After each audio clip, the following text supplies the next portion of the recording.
Notice, in accordance with the new copy regulations, this episode of Quoth the Raven is intended for ages 16 and up.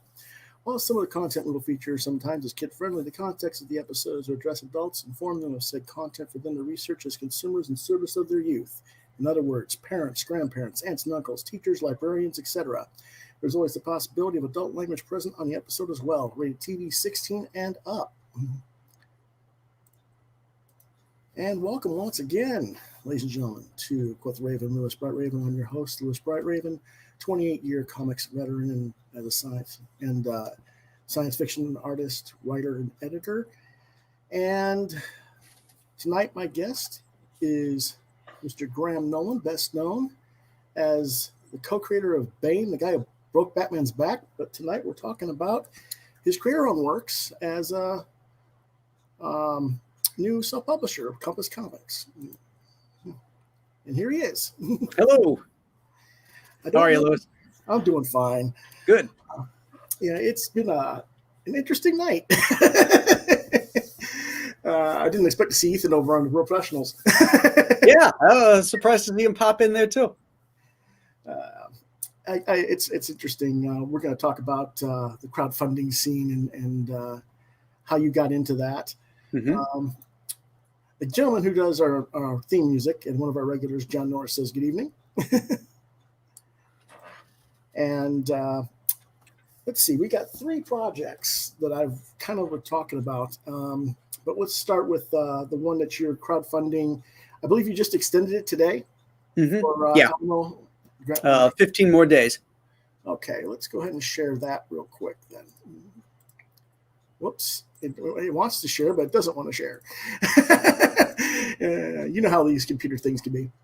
Oh, yeah. There we go. I'm always doing something wrong on mine. There we go. And this is, as you were just saying over on Professionals, mm-hmm. It's about a gentleman who is a World War II veteran in 1957, mm-hmm. who is suffering from PTSD from that experience. And apparently there's an alien infestation, and him and his son, he's a widower. They're not really getting along, or they haven't connected because of his PTSD, and because maybe both of them are dealing with the loss of wife, mother, right, different ways. And this is what kind of brings them together. Correct. So do you want me to go ahead and just play the video? Or sure. Okay. Sure. It's a really cool video.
Oh boy, whole bunch of them coming.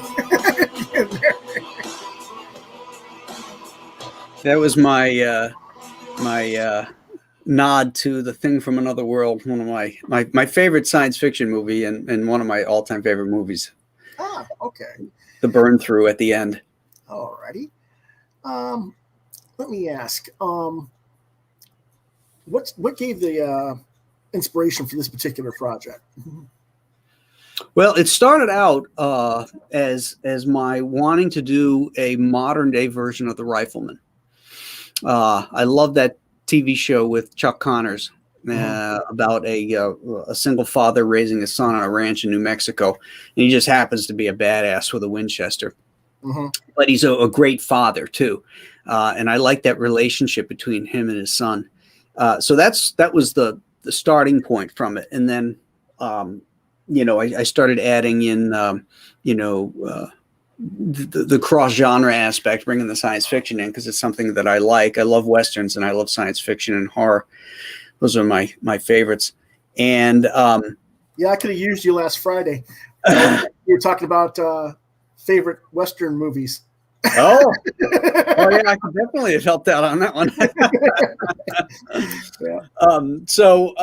Yeah. Then it's just sort of developed from there. I ended up placing it in 1957 because I wanted to have him being a World War II vet, and dealing with the PTSD. So, and then it tied in with Sputnik, and our reaching out into space and space reaching back. So that's why I chose that year specifically. That's cool. Very cool. Alrighty, let's see here. We got you got 833 backers so far. Mm-hmm. Of course, with crowdfunding, it's interesting. I tend to focus more on backer numbers than the dollar figures because we have to charge so much more than traditional comics. Mm-hmm.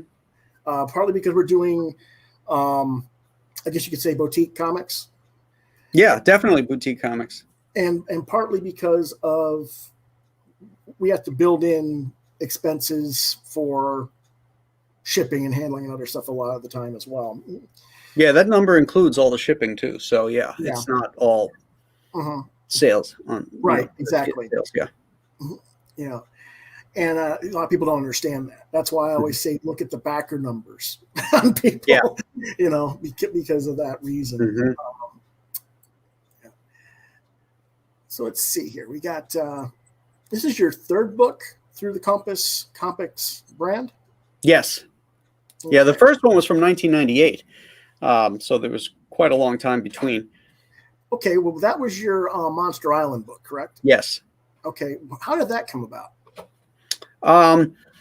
In 1998, the landscape in comics was changing. Mm-hmm. The speculator dollars were leaving. Sales were down. Editors were being fired or quitting. Moving over to becoming writers. Or unemployed. And then the comics were getting more violent too, and more sexualized.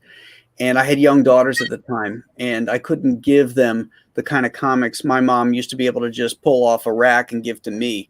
I had to actually go through them and make sure they were appropriate for them. Mm-hmm. And I didn't like that.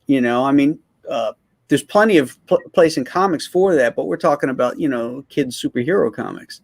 Mm-hmm. So I wanted to write an all ages story, a true all ages story, not one that, talks down to kids and they can spot those a million miles away. And that's why they never sell. Mm-hmm. I wanted to write something that my friends could read and that my kids could read as well. And that's how Monster Island came about. And you went to the traditional diamond method at that time? Yes. Okay. How was that experience for you? Well, the experience was fantastic from a learning point of view because I had to do so much. I had to market. I had to deal with distribution, deal with printers. And it opened my eyes to a lot of costs or lack thereof versus what DC and Marvel were paying all of us and what it actually cost them to produce a comic. Mm-hmm. So it was very eye-opening in that respect. So I learned a lot from the process. Okay. Yeah, I wondered because I know you don't really know my reputation. I started self-publishing in '92 out of college, and I was basically self-publishing and self-distributing. And then I went on to work with Caliber and with Gary Reed as an assistant. And then I've been around the block basically in the underground and the indie scene for all these years. I did do a little bit of Marvel work in the '90s, but Marvel, basically, I didn't get credited for what I did. So, I mean, and you've heard Art T-Bear go off on a tirade about how he was screwed. Believe me, if he wants to have a measuring contest, he's going to fall way short. And not that I don't sympathize with Art, I do, but I love hearing it and going, yeah, but you got 25 years of being in the spotlight and getting paid, but anyway, Getting royalties. Yeah, getting royalties, exactly. My experience was completely different because self-publishing, I didn't deal with Diamond because I couldn't afford all the fees and for advertising and all that stuff at that time. I was a broke-ass college kid. And of course, we didn't have internet back then, so you didn't have the Indiegogo or Kickstarter brands, right? Platforms. So I had to go door to door in the college dorm rooms, in the dormitories at colleges, and then go to businesses and place, product that way. Yeah, I was successful at it, but I mean, it took a lot more work, I guess some people say then, but I did okay. But then when I got to work for Diamond, and, you're working for Caliber or Arrow, and you see how much money they're investing into what Diamond wants them to pay, and what the returns are from the orders. It's like, no, I don't need to play in this game. I don't need to play in this sandbox. So it's been interesting for me because I'm looking at the new scene of the crowdfunding, and it's weird because, again, we're doing a boutique publishing. We're doing higher dollar figures per issue, but the production values are higher on most books. A lot of them do have more page count than traditional comics, but we're always having to add extra stuff to get more backers too. It's a lot of investment. But I always wondered how you felt about that. Well, I mean, we have to level the playing field. DC and Marvel can sell their crappy comics for, what is it, $4 now? Is that what a comic goes for? Something like that? Yeah.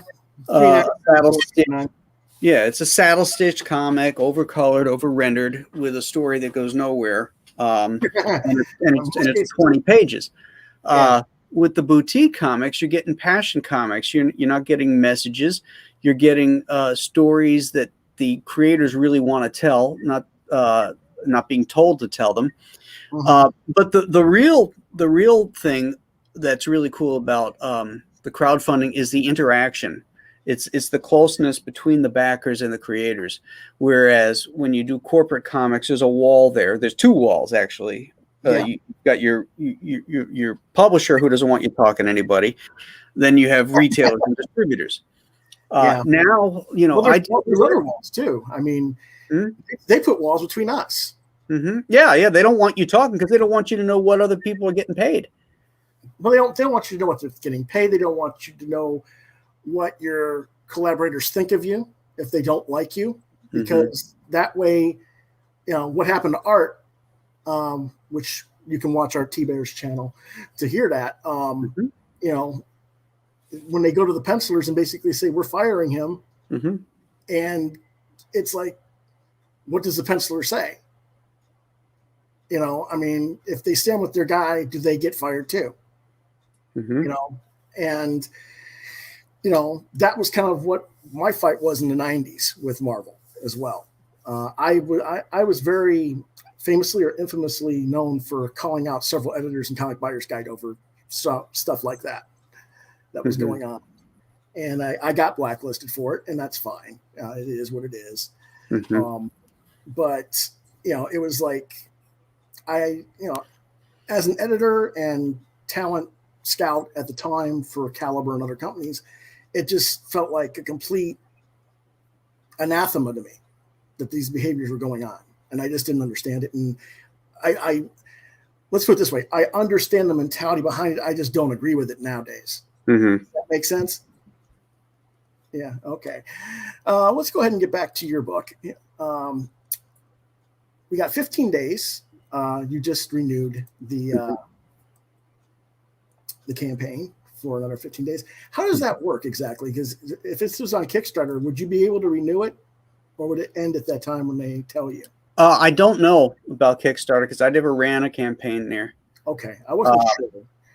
But with this one, you set your date in the beginning with a maximum of 60 days.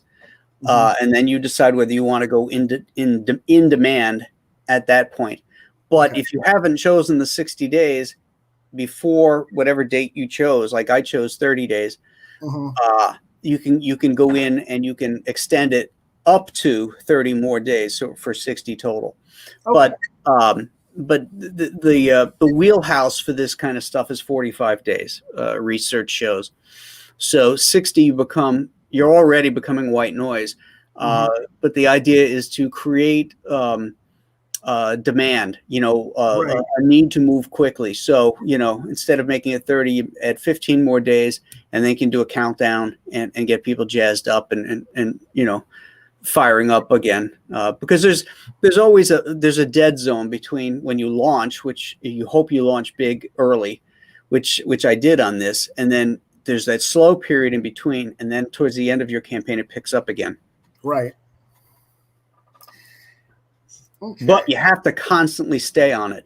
Every day. My job for 45 days is marketing this. So all day long, that's all I'm doing. I'm reworking things. I'm writing press stuff.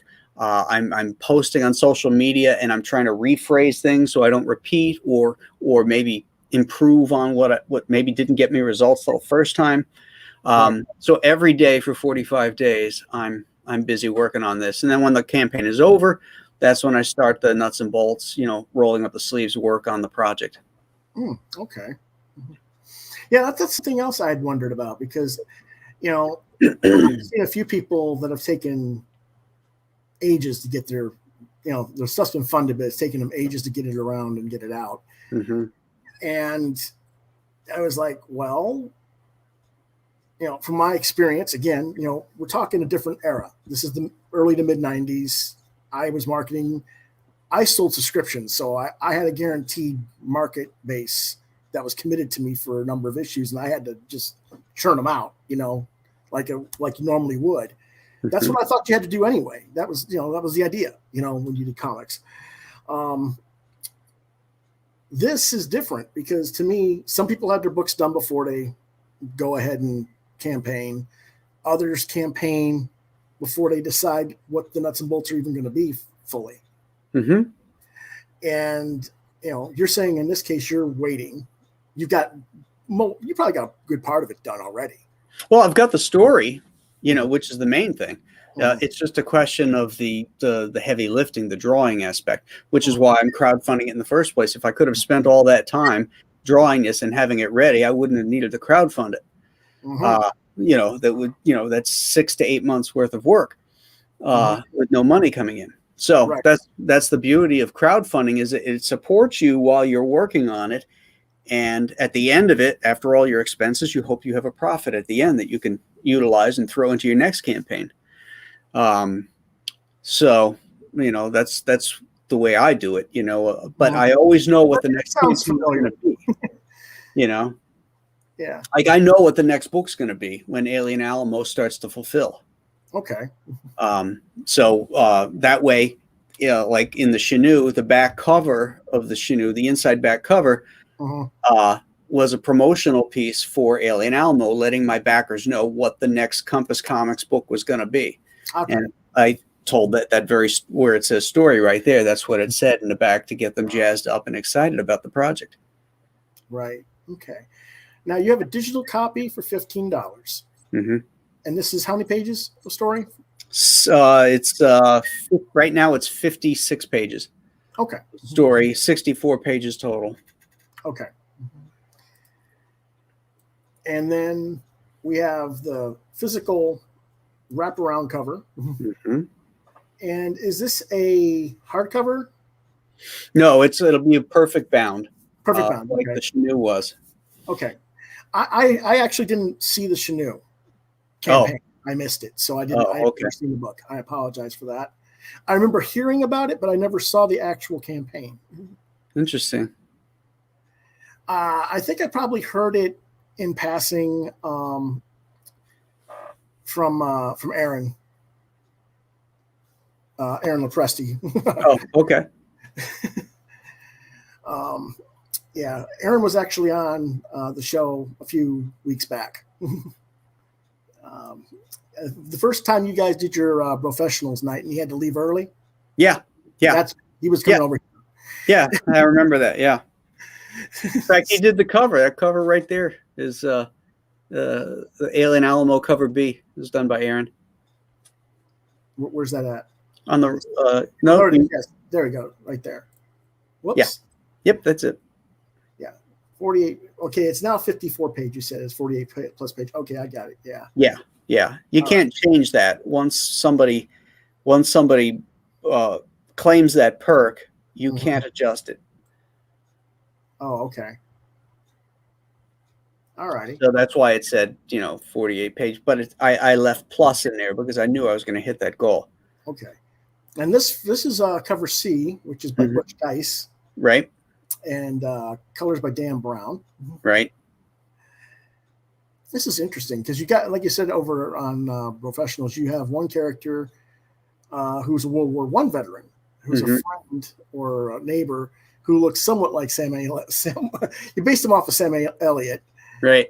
Did you base the lead off of an actor or anybody specifically? I did. John Krasinski. Okay. So I wanted somebody with that world-weary face. Like Krasinski always has kind of those hound dog eyes. And I wanted to kind of have that expressive face for Travis because, he's kind of hurting inside. Yeah, perhaps it's just me. Yes, it's based off of Sam Elliott, John. Yep. The funny thing is, in a way, when you do these things, it kind of gives you an into Hollywood if they ever decided to do a license and adapt it to film. There's a possibility that they could at least pursue those actors. If they're, is Sam even around still? Yeah. Okay, I wasn't sure. He's up there in years. Yeah. He just did that movie. The guy who killed Hitler or shot Hitler and killed Bigfoot. Okay, I thought that was out a while ago, though. Well, a couple of years, maybe, but not that long. Yeah. Well, these days it's everybody every day you hear somebody's gone. So I just Yeah. Let's see here. You got a comic book grab bag. What is that? That's 5 random comics from my 38 years in the business. All of them signed. And in the age of COVID, it's an opportunity to get signed comics, going all the way back to the 1980s. Okay. Very good. Yeah, that was popular in the CHENOO campaign, so I thought I'd bring it back. Okay. We'll talk about the CHENOO in just a little bit. Because that one's already closed. Yeah. I don't know how much stock you have left over. Well, when you go down, you'll see that there's actually a Alien Alamo CHENOO perk where you could get both books. Yeah, you've got the T-shirt, you've got the beanie hat. Yep. Where are you getting those produced? The shirt I'm going to get locally. The hat is from an internet company. I can't remember the name. Okay. I wondered about that because I've been trying to figure out how to get my T-shirts at an affordable price and make them available to people for the podcast. Yeah, sure. And it has not happened yet. And people are going, "Where's the stuff?" People kept saying that to me on my streams. We want some Compass Comic stuff, so I decided today to go throw some up. Where's the stuff? Yeah, sorry about that. That was I went over to my YouTube page and the volume was still on. Yeah, but there's the Alien and CHENOO, and that is $50 for both. And again, backers should consider that one if you haven't gotten the CHENOO, because all of my stories are going to be interconnected. They're not sequels; they're more like spin-offs. But the universe that I'm creating is all interconnected, and it's sort of like they're standalone stories, but they're all in the same universe. Yes. And there's characters that are going to be reappearing throughout the books. And it's going to funnel into one big story eventually. Okay. So, yeah, you could read one and it'd be one and done. But then you miss out on all the foreshadowing and the little Easter eggs and all that kind of fun stuff. Okay. Well, let's quickly go over to the CHENOO real quick. I do have that open in another window, and we'll talk about what that is first. There we go. Again, I guess I could play the video. Yeah, it's a same guy did it. It's a cool video. Good evening. Tonight's big story centers on the state of emergency declared this morning in Buffalo. Between 4,000 and 5,000 cars said to be abandoned on city streets. Buffalo is still very much a city under siege. Space's wind whips the snow into 30-foot drifts. One of their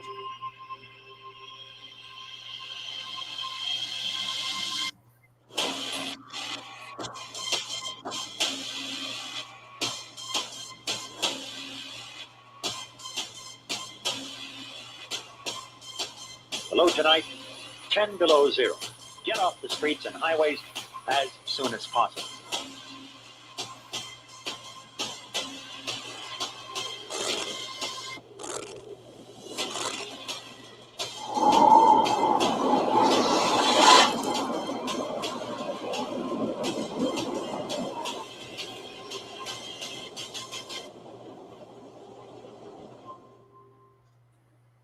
Wow. So that's a nice little. It's a horror comic. Yeah, and it's kind of like The Thing, John Carpenter's The Thing, or the original Thing from the 50s. Mm-hmm. There is a thing called the CHENOO, though, as I recall.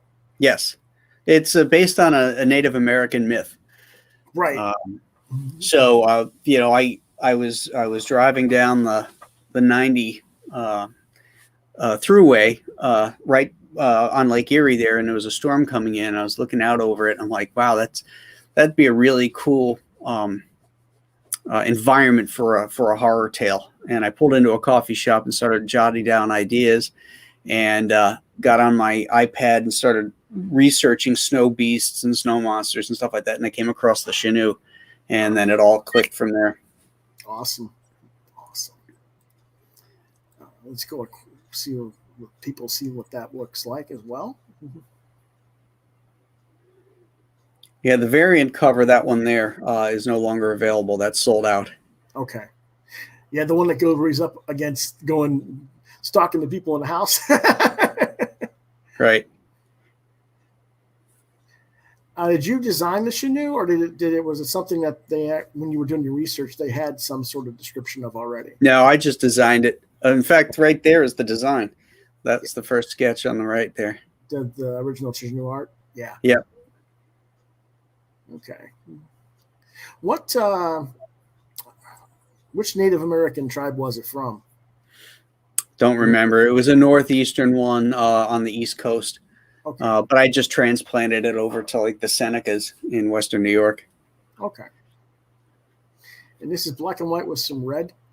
Yep. Black and white with red whenever there's blood. Okay. Very cool.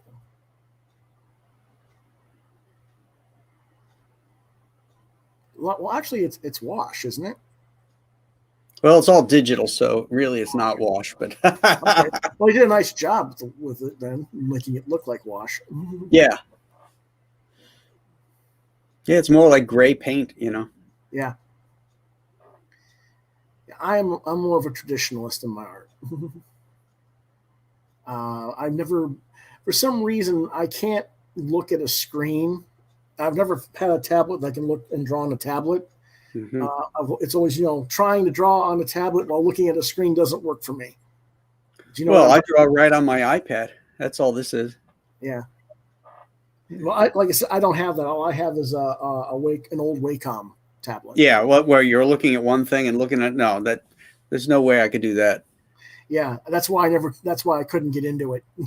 I've never had the money to buy one where you can actually just draw and look at the tablet and do. Yeah. Unfortunately, both my parents suffered heart attacks and kind of wiped me out financially. Oh, wow. So that's kind of why I've fell out of the scene, so to speak, I guess you could say. Alrighty.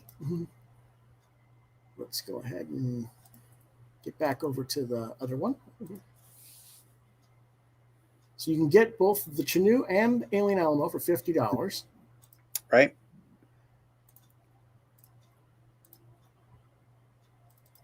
There we go.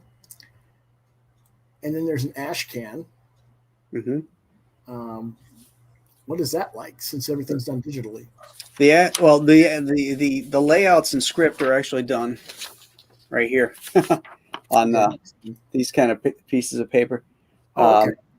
So I have these templates. Let's see which way. God damn it. Yeah, there we go. There you go. There you go. See, so I have the sketch on one side and then my dialogue Awesome. on the other side. So the whole book is going to be done like that, and then I'll just I'll import that in digitally and then build from that. But the actual hard art will exist, so that'll be scanned and printed as an ash can. That kind of talks like what you were talking over there on professionals before you came over here. The work method, is that your normal work method to do the split page like that with the design on? When I'm writing for myself, it is. Yeah. Okay. Yeah. It's different when you're working on with a collaborator, which we'll talk about in a little bit, because you have another project that you're not doing crowdfunding. You're in the diamond market with. What's that like, balancing between the two? Well, that one, the first script for that was written like 3 years ago. It went through one artist, and then nothing was getting done. I had to hire another artist for it. That artist, it took a long time to get the book done, but now it's finally ready to roll. So, it's hard for me to say that, I kind of like turned the page on it a while back and moved on to other things. And now I'm having to revisit it again because now it's all fresh and it's about to launch. So I'm finding myself having to revisit stuff and remind myself what the heck I wrote. Well, that's true. But I mean, a lot of people that have gone to crowdfunding, and you notice I'm saying crowdfunding and not Comicsgate, because there's more to crowdfunding than just the Comicsgate collective. Oh yeah, Comicsgate is just a movement that values the reader and the customer first. That's all. Yeah. So I always say crowdfunding because some people, as you know, have a negative attitude towards that. Mm-hmm. So I don't like it when anybody, well, you're that way. No, there's more than that. And even if someone is part of that group, that doesn't necessarily mean they aspire to all the same ideology. Of course not. Yeah. Everybody's got to be judged on an individual basis. Mm-hmm. There's bad actors in any organization or any group. So there's going to be people misbehaving in everything, whether you're Republicans or Democrats or whatever. People are different, and there's assholes in the world. So, yep. There you go. Yeah. So that's kind of what I try to do that so that people when they say, well, are you with or are you against? It's like I don't prescribe to it because people tend to think partly because being the '90s indie guy, I'm a little bit different from the modern guys, because most modern guys, they played the diamond game with Marvel and DC, and I never had that opportunity, so to speak. What little I did have, I'm glad it is what it is. But it's like I kind of look at it as we all have to just if we're going to be successful and compete against that side of it, we can't be going, well, this click group versus that click group and all that nonsense, because all that's going to segregating audience for all of us. Right. Yeah. Okay. I want everybody's money. Yeah. Or at least as many people are willing to pay you. Nope. I want everybody's. Everybody's. Okay. Let's see. I'm honest. Yeah. And 75 gets you all three. That gets the Monster Island one. How many of those do you have left? It says 50. Yeah, 250 total, and you had 57. Yeah, so far. Yeah. I think I have more than 250. I just put it at 250. I've got a bunch of cases in my basement. I haven't actually counted them, but I know I have at least 250. Okay. Yeah, I know how that feels. Yeah, I discovered them. I forgot that I had them, to be honest. And then I was grousing around looking for the grab bag comics, and I found these cases of it. I'm like, wow, they've never even been opened. That's wild. Mm-hmm. Yeah. So, and they're rare, they're hard to find. So it's a good opportunity to get it. And then 3-pack, and then a remark, which is basically you putting a personal sketch inside. Yep, I have a spot on the inside front cover that's boxed out for remarks. Okay, that's awesome.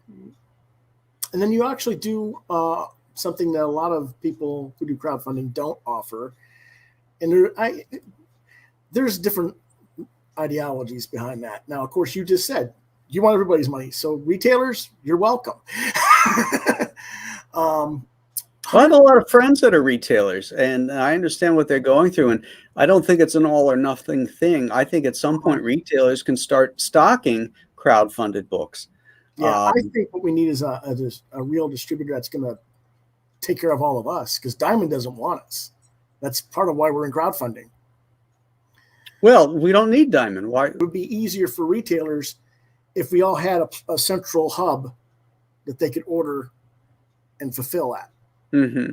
Yeah, it would be easier for a retailer, but as you see, not too many retailers have stepped up to the plate. And this I had this done in the CHENOO as well, and not that much support. Nope. No. And I contacted retailers directly too to let them know about this, and it just doesn't seem to be. They seem to be the one holding sort of a grudge against crowdfunding or whatever. Right. Well, they're like, well, I don't want to do the extra paperwork and pay all the extra shipping and handling. They make all these excuses, and they made the same excuses to me back when I was doing this in the 90s, because it wasn't just me. I was the founder of a student organization at my college. We had 27 titles between 43 creators and students. And the retailers were like, well, it's in black and white. Black and white don't sell. Or you print the wrong size format, because a lot of our books were 8.5 by 11 instead of the traditional comics, 6 3/4 by 10 1/4, whatever it is. And it's like any excuse not to carry us. And so we countered this by saying, okay, there's a record store next door to your comic shop.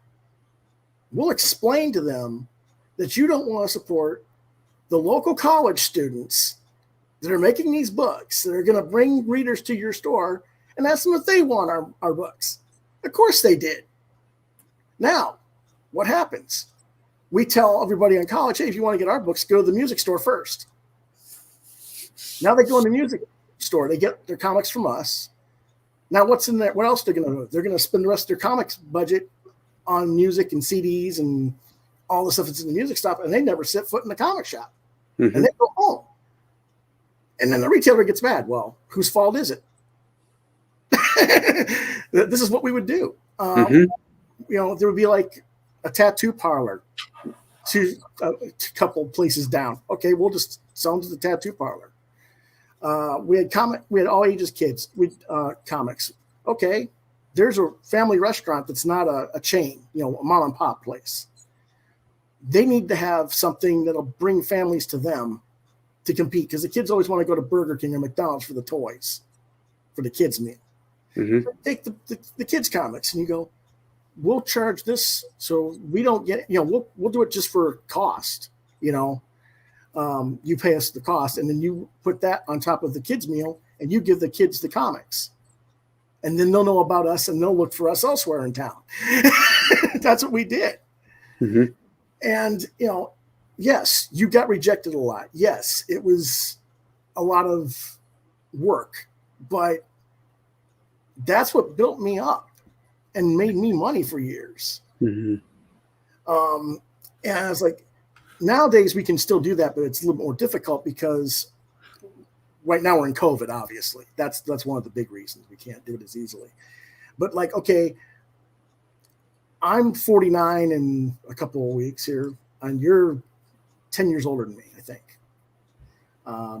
Yeah, because I think was it March 12th? Your birthday? Yeah, I'm March 6th, 72. You're March 12th, 62. So you're not quite.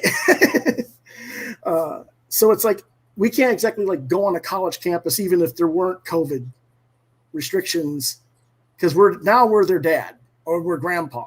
They don't want to listen to us. And I'm always looking for the 17 to 22-year-olds like I was back then who want to do what we do.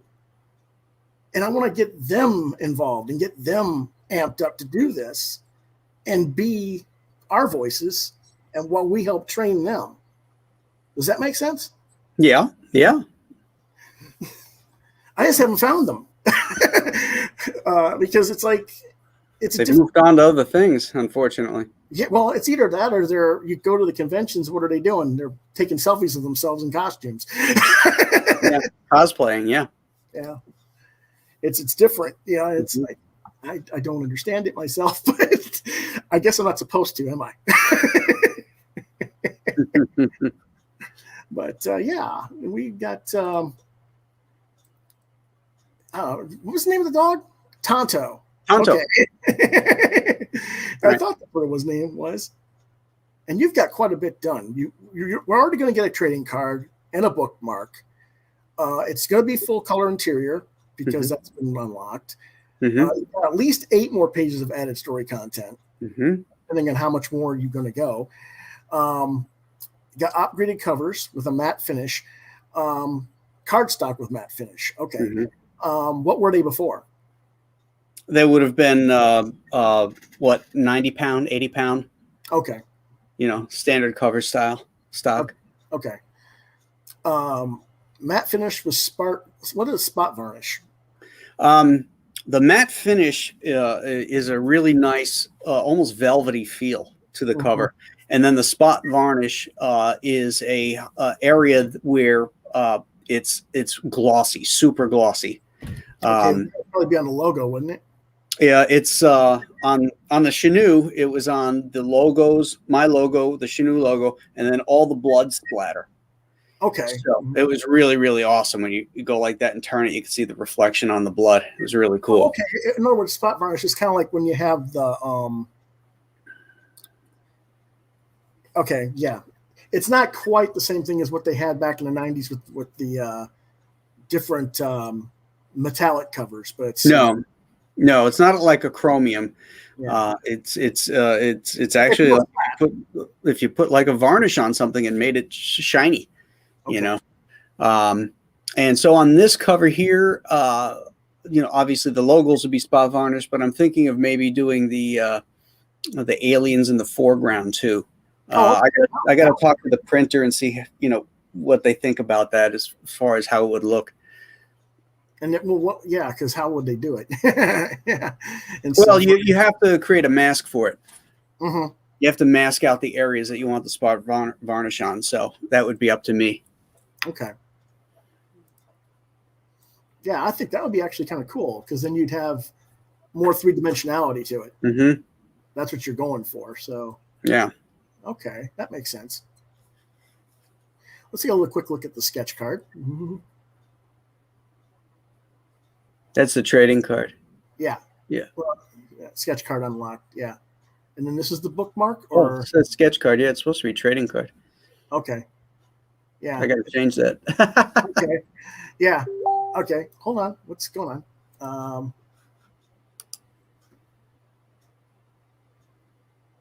Okay. Someone's talking to me about Saturday show. Oh, that was you. I thought it was me. Okay. Yeah. Let me.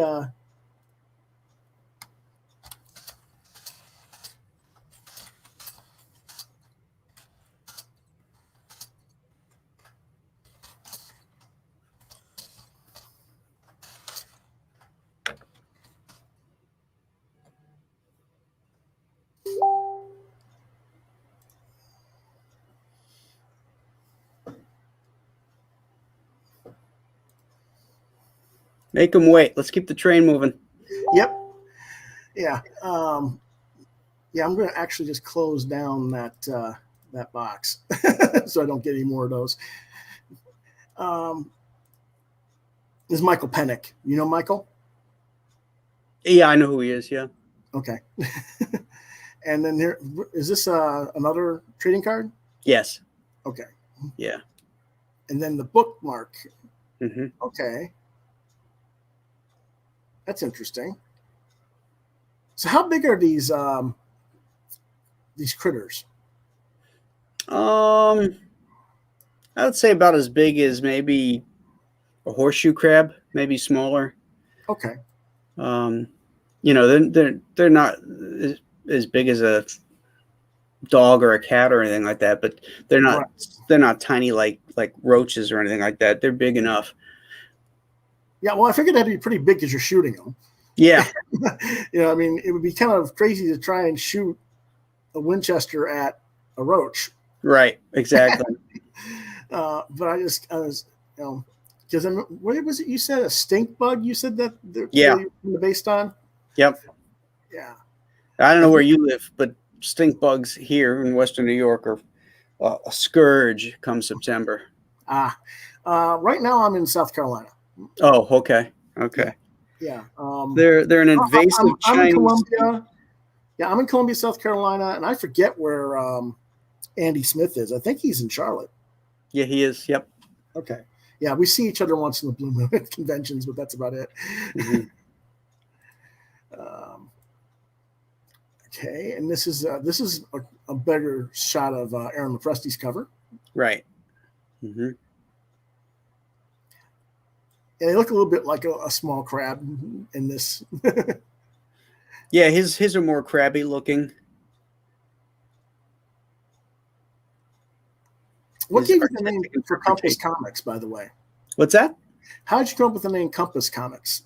Because I was taking it in a new direction. I was taking my career in a new direction. I was taking what I thought comics should be in a new direction. And when you need to go someplace, you use a compass. That makes sense. Yep. That's cool. This is one of your. Oh, this is a mini print. Okay. Yeah. Yeah, that's the mini print. Okay. I thought this was maybe another cover. Could be. Yeah. Okay. And your colorist is Gregory Wright. Mm-hmm. Yes. And Gregory's been around a long time. Mm-hmm. He was an editorial guy at Marvel before he went to coloring full time. Right. He's coloring the interior too. Awesome. Mm-hmm.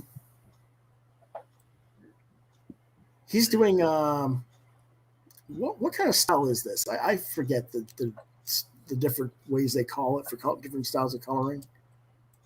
Do you know offhand what he's? Well, I told him that I told him to look at Mobius's Blueberry books for the style that I was looking for. You know, it's a contrast of warm and cool colors here. Right. They used to call these things like knockouts. Mm-hmm. Where you would separate forms and planes with the solid colors. Right.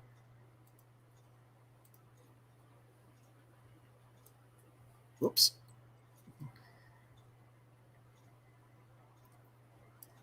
It's. I guess what I'm saying is, you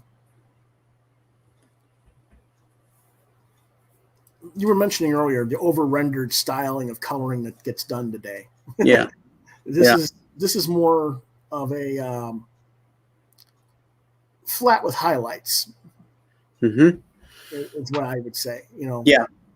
You know, and that's fine. It works wonderfully, and it fits not only the it fits the time period mm-hmm. of what you're trying to do as well as your art style. Yeah. Because your art style, you know, is not one of those that I would say today's colorists would over-render you probably and lose some of your weight and depth perception as a result. Mm-hmm. Yeah, that's the problem is everything gets over-rendered first in the drawing phase and then in the coloring phase so that you lose any sense of depth in a panel. And then you put 6 of those panels together and it's just a big muddy mess, you know, to look at, you know. Yeah, I never understood that. The idea, I mean, of course, inking isn't the same anymore either. But our job was to create the depth perception in the book as inkers. Mm-hmm. Yeah, because you were dealing with flat color. Yeah. And, you know, well, even before computer coloring, with the computer coloring, I mean, it's like they just don't do the stuff that they're supposed to do, and then they leave it for a party that doesn't understand what they're had passed. Oops. How they had fought and Yeah. Sarah of the Frazetta girls. Oop, hold on. Granddaughter of. I think clicked it something. might be, Bill. Yeah. But What happened, I think, is Sarah was telling me Where the hell is this? after Ellie passed. Yeah, you got his room open again, Fraga's room, I think. Oops. You found it? Yeah, I killed it. Yeah, that's fine. Yeah, I killed it as soon as I knew you were coming over, because I knew that would happen if I didn't. Yeah. Yeah, that's fine. That was interesting though. The where are we at? Okay, back on the coloring there. I've always found, because I've helped discover some of the colors. You know who Blonde the colorist is, probably by name Who? and reputation. Blonde? No. No, you don't know him? Okay. There's a few other colorists I've helped get some recognition and notice and get some jobs earlier on in their careers. And I've always found that once they started getting into what today's people want, it's weird. It just doesn't look right to me a lot of the time. And I don't know if it's because people just have different expectations today or what, I see that a lot. But and then I see someone like Greg, who of course is old school to begin with. I mean, he's been coloring for 30 years, at least. I seem to remember. I don't know that you can say these people that are good, like Elizabeth Brightweiser there or Greg, that they're old school. They just know what they're doing. It's not a question of just going in and painting, because you have all these tools at your disposal and modeling every form. It's about using color theory.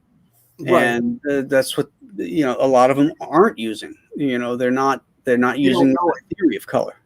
Yeah, they don't know. They must not know it because they're not using it. They're just taking everything and modeling it, as if they're all in the same color, if they're all lit by the same light, Right. Which it's not. Yeah. It can't be.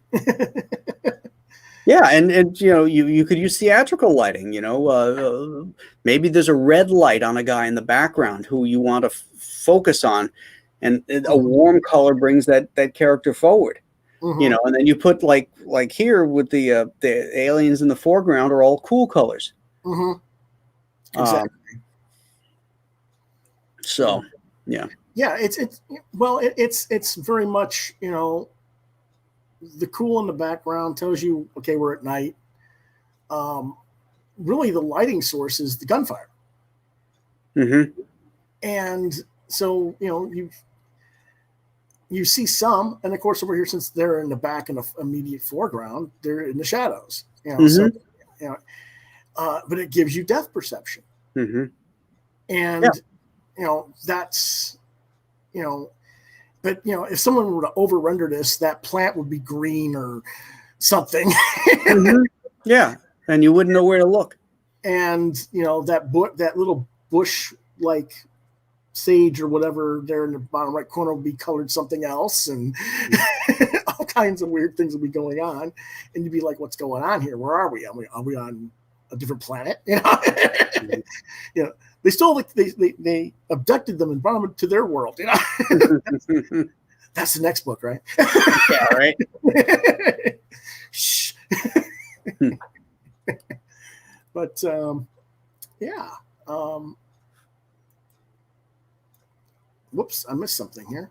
Went too far. Oh no, there was another picture that came up, which is one of your older pieces from. Is this Spider-Man or Spider-Girl? Spider-Woman. Spider-Woman. Okay. Spider-Woman number 9, I believe. Okay. Okay. Yeah, I see now. All right. Yeah. That hadn't gotten that far down. I was already gone from Marvel by then. Okay. I stopped buying Marvel probably about the time Busiek and Perez was on Avengers ended. Okay. And that was partly due to editorial people treating me like crap. And I'm like, you know what? I don't need to support you people anymore. Let's see. This is Airboy. Yeah. That's a recent cover from a couple years ago. Okay. Chuck started writing Airboy comics Right. again, and they asked me to do a cover for it. So Yeah. It's nice inking. Nice Thanks. weight. Yeah, today I don't know how people would do that because this looks like it was done digital. no, Is it? nope, No? that's traditional. It is traditional. Okay. Yeah. I wasn't sure because some of the line work looked, some of the scribble under drawing looks like it could be digital to me. The sketch was drawn digitally and then blown up and blue lined out on the board, and then it was inked traditionally. That's how I work. When I will do a traditional thumbnail, small, blow it up in Photoshop, blue line it, print it out, then work. Yeah. Then you have an original piece of art too. But I just don't need any more art hanging around my house. I got 38 years worth of stuff in file folders. Yeah, well, not file folders. You got those. Is that what those are? Those giant cabinets? Yeah, those are flat files. Flat files. Yeah. Okay. Yeah. That doesn't hold half of them. That's just some of the good ones, good pieces. And the rest are in FedEx boxes in the basement crawl space. Oh dear. Yeah. Oh, and you live in New York. Yeah, Buffalo, just outside of Buffalo. Oh my gosh. So I need this beanie for my bald head. Well, yeah, but it's not just that. The fact that you are in a basement terrifies me. Why is that? Flooding. No, I don't get any flooding. I got a sump pump with spider webs in it. Ah. Yeah. My property is on has a pretty good incline, so any rain, water, and stuff just goes straight out to the road. Well, that's good. Yeah. I mean that obviously I just think of that idea of the dampness and stuff from the snow and all that coming in. Yeah. No. Yeah. That's good. Yeah. I mean, I've lived all over the country, military brat, so I've seen every kind of conditions you can think of. Mm-hmm. So it's like, nah, I don't like that idea being in a basement in that climate. But of course, I'm upstairs in mine. So can you get the t-shirt separate? Well, they're on add-ons, so you can get both of those separate. Like if you buy a book, when you check out, those are add-ons, so you could buy a shirt or a hat. Awesome. Yeah. Again, there is really no risk. It's already been fulfilled. It's guaranteed to come out as soon as it's done. And you're sending updates every Monday of what has been accomplished over the previous week. So it's not that big of a deal in that terms. And you've already had a successful Kickstarter with CHENOO. Right. And really not just CHENOO, because you also Kickstarted with Richard Myers. Yep. For the Expendables Go to Hell. Yeah, Expendables. Mm-hmm. Yeah. So that's another one that, you've already. But I mean, I had nothing to do with it. I just did the art on that. Richard ran that campaign. So, Right. the CHENOO was my first campaign I ran by myself. Okay. And now this is my follow-up. But, I was able to run that campaign in a pandemic and deliver the goods when, before the year was out. And people are still waiting on books from other people. So, Oh yeah, your books will come on time, friends. I'm waiting about 2 years for a certain book. I'm not going to say who yet, because I know what's going on with he. It's not like he hasn't kept people abreast of what's going on and why it's taking time. Oh, okay. Well, that's something. It's going to come out later this year. So I'm just like, okay, good. It was basically his collaborator needed to go take some freelance work in the meantime, and it set him back was the main thing. Okay. That happens. And as long as you're honest with your audience, I think people can accept that. Yeah, they're much more forgiving if you're upfront. It's just when you avoid and evade. Yeah. So, yeah. Okay. So we got 15 days left on this one. Yep. And I guess I got to figure out what I'm going to get here.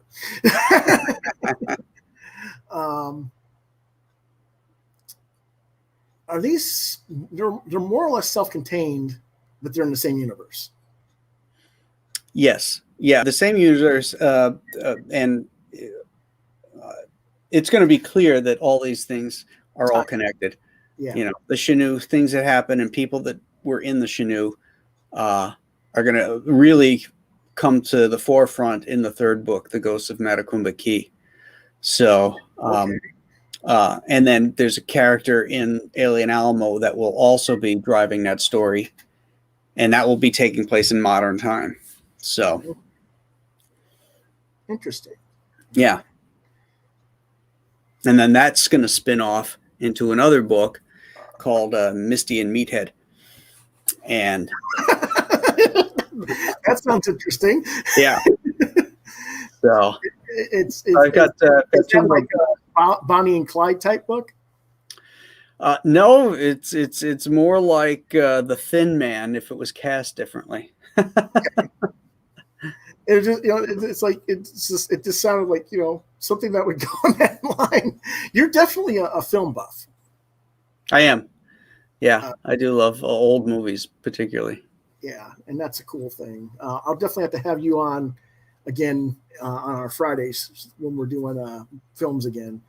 I kind of go Fridays. I do genre talk, and I do film and television, and then I do books, and I go different genres each week. Mm-hmm. And I just like last week was the Westerns for film and television. So, and this week is horror novels that have not been adapted to film or television. Yeah. So I get to talk about books that nobody's heard of. Pretty much. But yeah. Okay. So we got 15 days left on this. 15 days. Yep. And we got that. And then we've got another cool thing that we need to talk about. And we'll come back to this. And by the way, the link to this Indiegogo is in the description below on the Facebook page, on the not Facebook, the YouTube page. Mm-hmm. So you can see it there. And let's see if I can always, well, I don't want to do it that way. You can always go to his page on YouTube, which is look up Graham Nolan YouTube. It'll show up. Let's see. And he'll have links there as well. Or just look up Graham Nolan on Indiegogo and it should show up. But you are doing another book with Aftershock Comics. Correct. Yep. And you said that was from 3 years ago when you originally came up with it. Yeah. The first script I think I did 3 years ago. Okay. The Girls of Dimension 13. Yes. And that is a Magic Girls story, basically.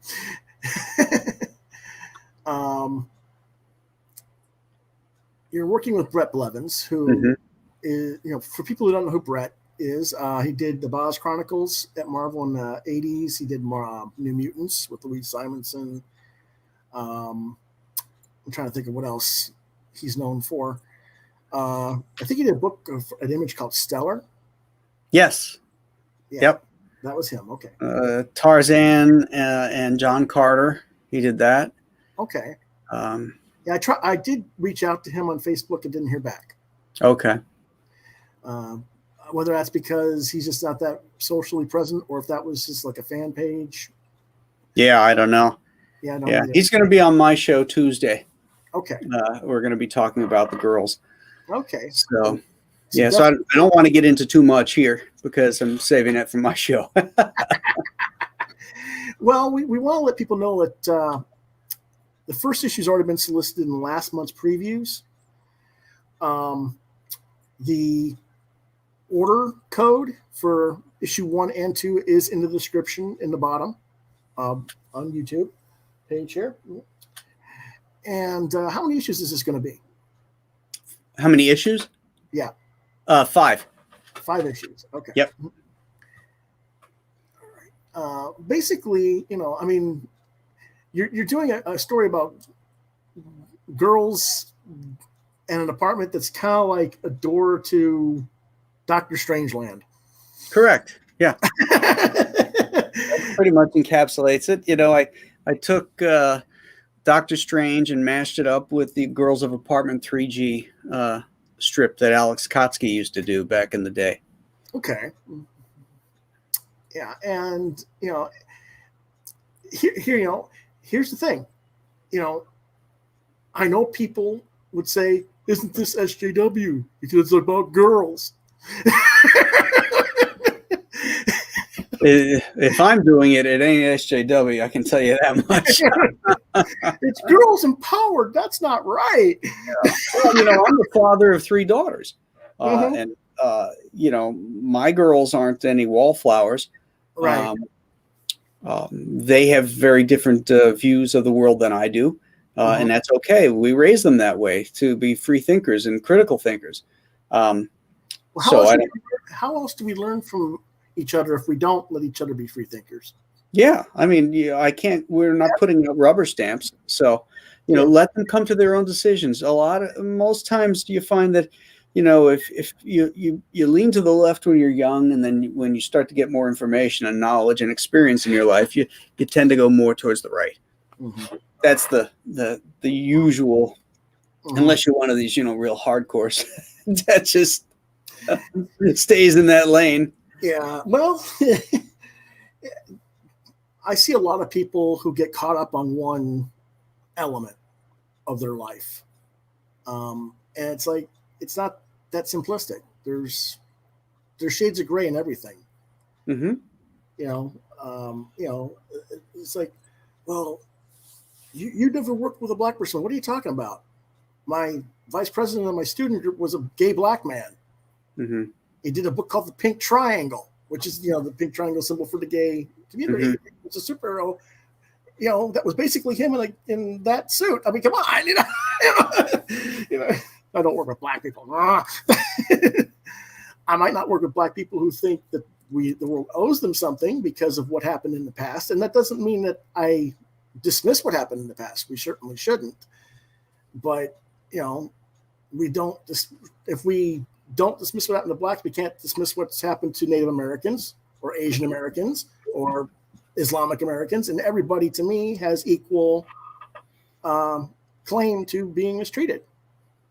So yeah. It's like, your grievance does not take precedence over theirs. That's my stance, basically. Yeah, get in line and stop, blaming the past for the shit that's going on in your life today. Figure it out and get over it. Yeah. And help others. Yeah. Because if you help others, a lot of the bad stuff that went on won't happen. Mm-hmm. Or, I won't say it won't happen. It will happen to much lesser degree, and less often if we pay attention to what's going on around us and try to help one another. But so this is going to be 5 issues, you said? Yes, 5 issues. Yep. And, that's the usual Aftershock publishing norm is 5 issues. Yeah, that makes sense. Yeah. Let's see. Gregory Wright again is your colorist. Mm-hmm. Excellent guy. I really do appreciate him, especially more so. I see him on Facebook in the editor, one of the editor collectives, and he talks about his experiences over there at Marvel back in the day, and it's given me a little bit more perspective on how I got treated and why. I love this cover that you did, by the way, with the Doctor Strange type Steve Ditko-ish background. I can't see it. It's not up. Oh, it's not? Okay. No. There we go. Oh, there we go. Yeah. I'm sorry. I thought it was. That's better. Yeah. Yeah, that's that was my cover, the variant. Ah. And then Brett Brett are did any of these girls based on yours, or what's that? are any of the girls based on your girls? Yes. The main girl, Abby, I wouldn't say based on, but definitely has some Elements of characteristics. personality. Yeah, elements of personality. Yeah, getcha. Cool. The dog. I like dogs. Yeah, you just like Actually, dogs. this dog isn't a dog at all. It's a wizard that's been transformed into a dog. Okay. All righty. His name is Pitch. Pitch. Okay. Yeah. Yeah. Well, that makes sense. Pitch. That's an interesting name for Pitch Black. Okay, I get it. Exactly. Yeah, that's interesting. That's a unique name. Yeah, I would not have thought of that. That's cool though. I mean, I just noticed that you had Tonto in the other one. Do you have dogs? Yes, I've always had basset hounds. Yeah, I have a basset named Pumpkin. Oh, I love dogs. I like dogs. I used to own them, but I'm more of a cat person. Not sure why. I think it's because being a military brat, dogs were too hard to have. Moving around, and with cats, we could travel with them. So we had cats all my life, and then it wasn't until my teens that we had a couple dogs. And when they passed on, I was just like, no, I'm going to college. I don't think that's a good idea. Right. So I just never got. And then we moved out west, and it was like, no, you don't want to take a dog in Arizona, Nevada in that weather. Not me. The cat stays indoors. The dog you got to take out in the poor heat. So it's like it's bad enough when you got to go out in the heat, but when the dog needs to go, it needs to go, and it's like, do you really got to go at 130 degrees? Yeah, and then of course, the ground's so hot, the dog wouldn't be able to really want to go anyway. Sure. So I was just like, no, cat. So, what do you how did this come about to getting to Aftershock? I actually they're the first ones I pitched it to. Okay. When it was announced that Aftershock was forming. So it was one of the early pitches that went in, and I had known Mike Martz from Marvel and from DC, right? And Mike liked it, but they had already filled up their docket, their publishing schedule, which they didn't start off with a whole lot of books, but they had some people in mind that they had already committed to. So a couple of years went by, and I pitched it again. And Mike said, "Oh, that's right. I forgot about this project. I think we have an opening in our schedule now for this." And sure as shooting, they did. And okay, that's how it got started. Yeah, I do buy quite a bit of Aftershock. They produce some nice books. Yeah. I'm more knowledgeable from the Pruitt side. As you know, Joe and James have Aftershock and Scout, respectively. Yeah, right. So. Yeah, they're good guys. Yeah, I knew them from our Caliber days together. Oh, okay. So I was like, oh, okay, that's what they're doing. I'll go see what they're doing. So, yeah, this is kind of cool. Okay, this is a different guy. For some reason, I thought that was the wizard, and then now you tell me the dog's the wizard. Yeah. This is like maybe some. He's a lawyer. He's just. Yeah, he's a lawyer. He's a different kind. He's the lawyer who is. The girls have been brought to this apartment by a mysterious invitation, and the lawyer is there to facilitate that invitation. Okay. Wow, that kind of looks like Darth Maul. Yeah, it does. Okay, who are some of your art? Well, this is Bret. This is Bret. Yeah. Yeah. This is interesting because he's doing a little bit different style than I'm used to him doing. Mm-hmm. And you're not inking him. No. This is all Bret. Okay. It's all Bret. Yeah, and the colors are Greg's. Right.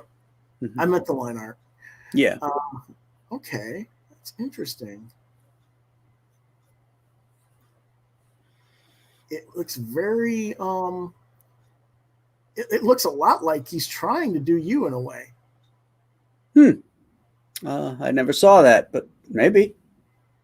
I don't think so. I think he's going for a, sort of a linear, almost. Well, maybe similar to what I'm doing with Alien Alamo. We're both approaching it from the same point of view. I think sort of a linear animated look. Yeah, that's what I was going to say. It's a very similar look to Alien Alamo. Yeah. But that's cool though, and it's interesting. All the different color sets of.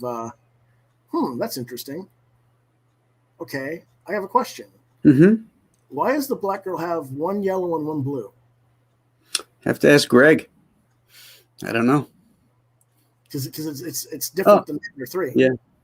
Yeah, I don't know. Maybe I don't know. Never noticed it.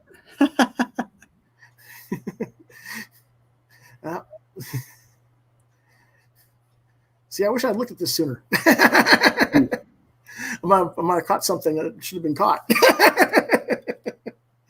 But that's okay.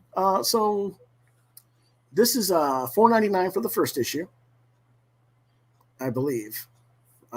Is this a double-sized issue for number 1? Mm-mm. No? No, it's 20 pages. Okay. Let me check something real quick.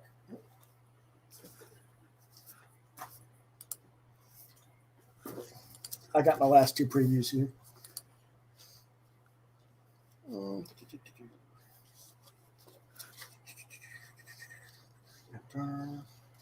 we go. Yeah, okay. It says 32 pages, $4.99 for first issue, and then the second one's $3.99. I don't know. You don't know? I'm the writer. I'm not the marketer. I do that for Compass Comics, not for Aftershock. Oh, okay. Oh, well, see, I always thought that you guys, being creator-owned, had a say in how much you got to charge for books. No, they have their standard. Okay. They have their standard prices, whatever they may be. Okay. Yeah. Yeah, because number 2 is $3.99. That's interesting. Well, it's probably because it's there's extra pages in here, not story pages, but like background pages. Okay. Okay. Yeah, that was just, interesting. Yeah. See, I've worked so much on my own that I think of it.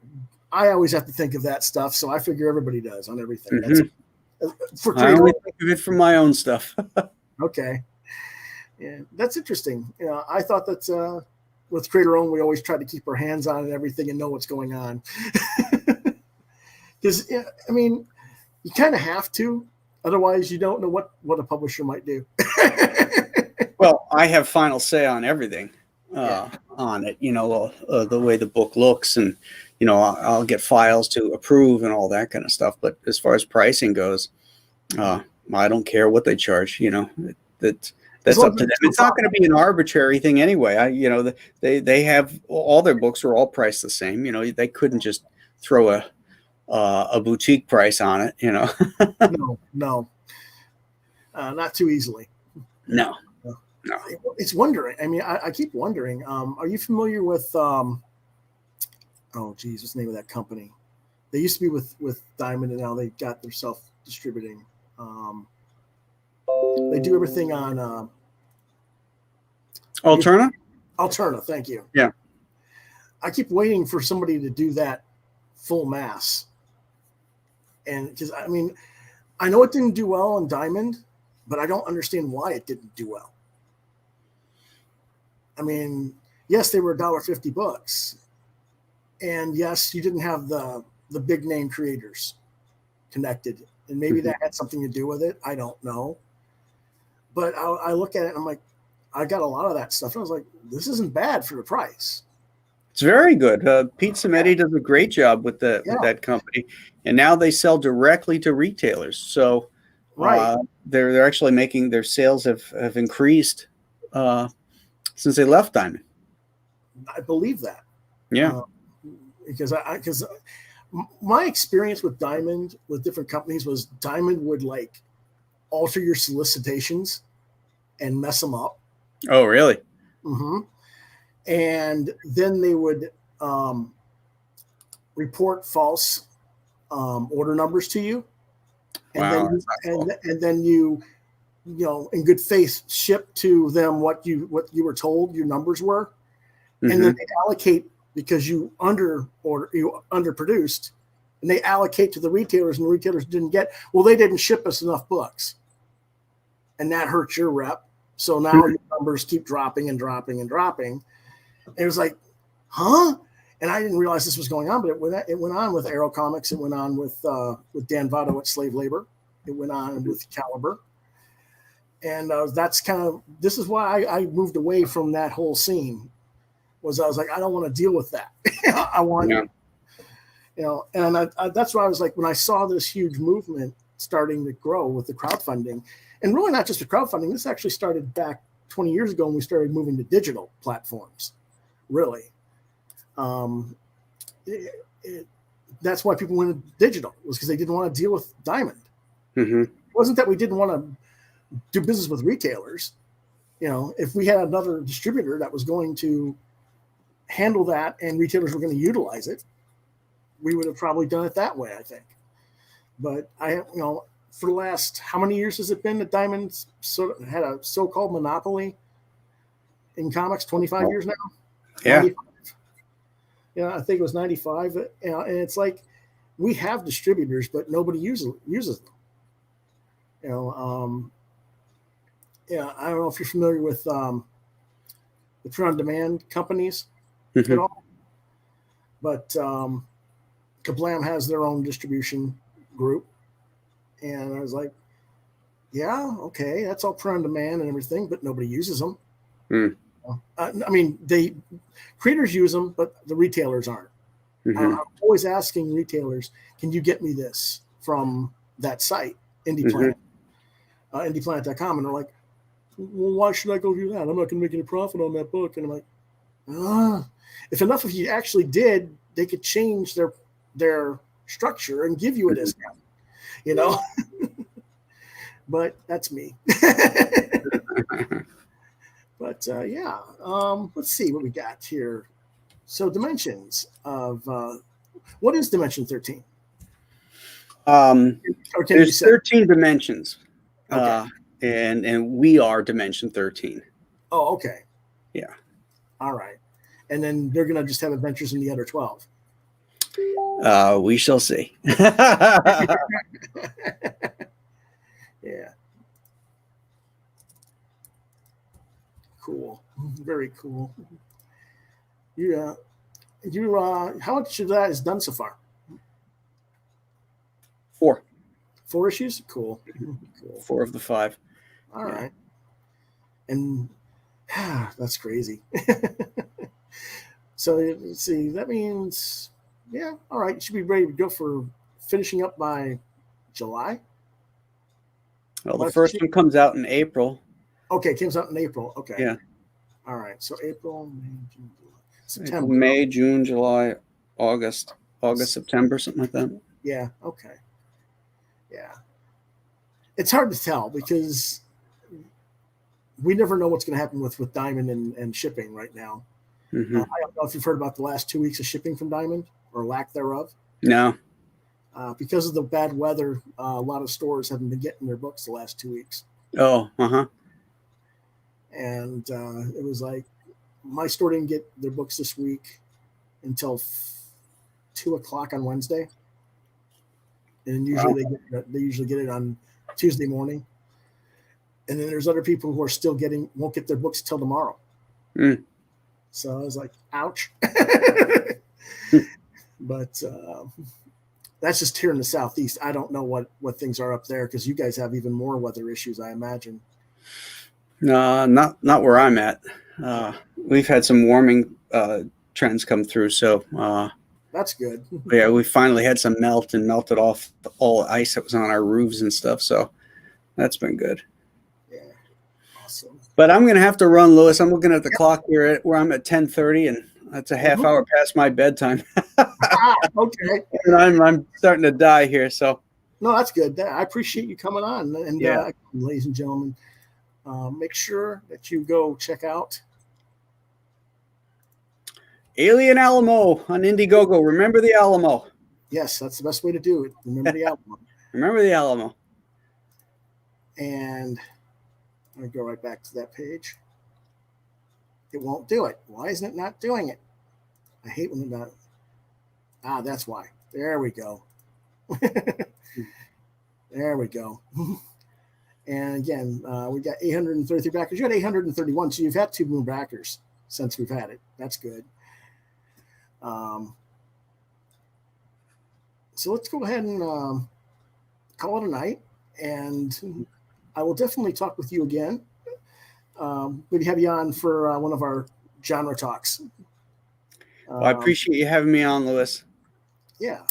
And we'll do that a little bit earlier if since you say you're past your bedtime.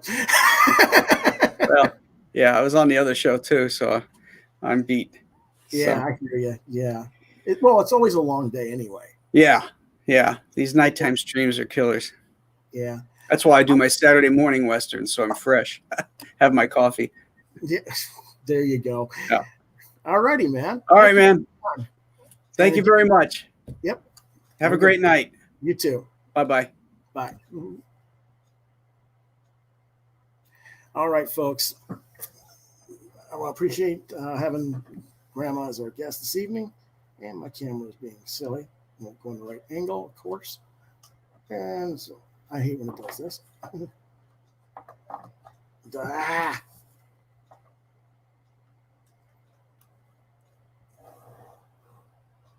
I don't know why it's doing it. There we go.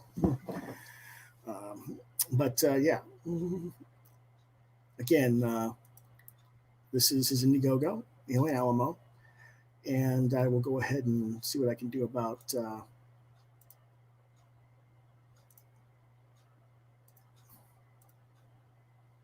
getting his in there.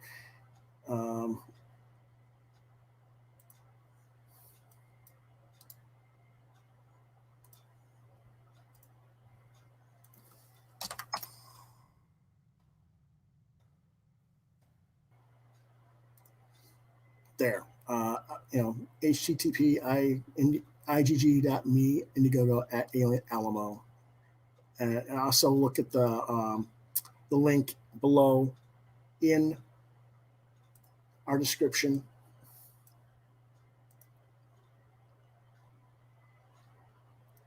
And again, the diamond order codes, you can go to your retailer and at the local comic shop, and the diamond order codes are in the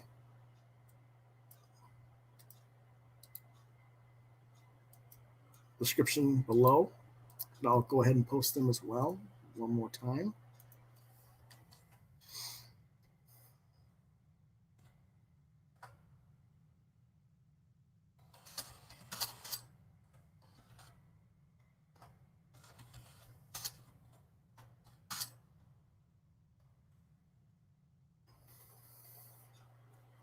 And those are the order codes for Girls of Dimension 13.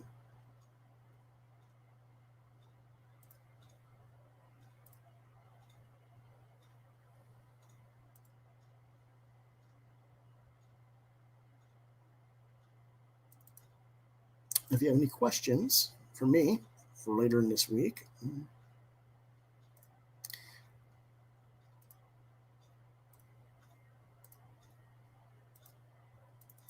you can reach me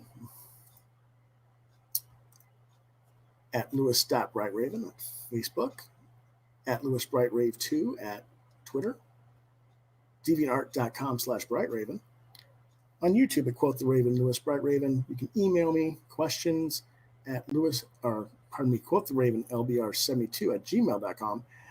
And if I don't get a hold of you or answer your question via email or on the show via the Gmail, try lewisbrightraven at yahoo.com. On Mondays, we usually have comics news and reviews. Wednesdays, I talk about what I got at the show, the store this week, or what I've gotten in mail from mail order comics, whether that's crowdfunding or just ordering online and other things. Thursday night, like tonight, was our roundtable talk, and tomorrow night is our genre night, and tomorrow will be horror novels that have not been adapted into film or television series. On some, we haven't done it yet this year. I hadn't had a live draw. This Saturday, we will have a live draw. It'll be at 3:30 p.m.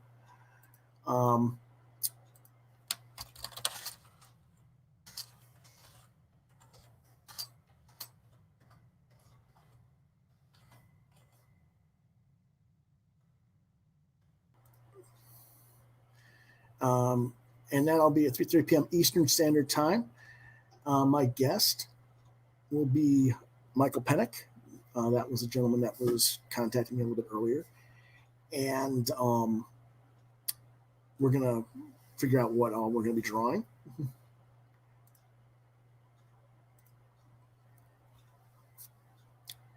And that'll be Saturday. Okay? And the Friday show will be at 9 tomorrow night. Okay, folks. So we will see you guys then. Until then, have a good day.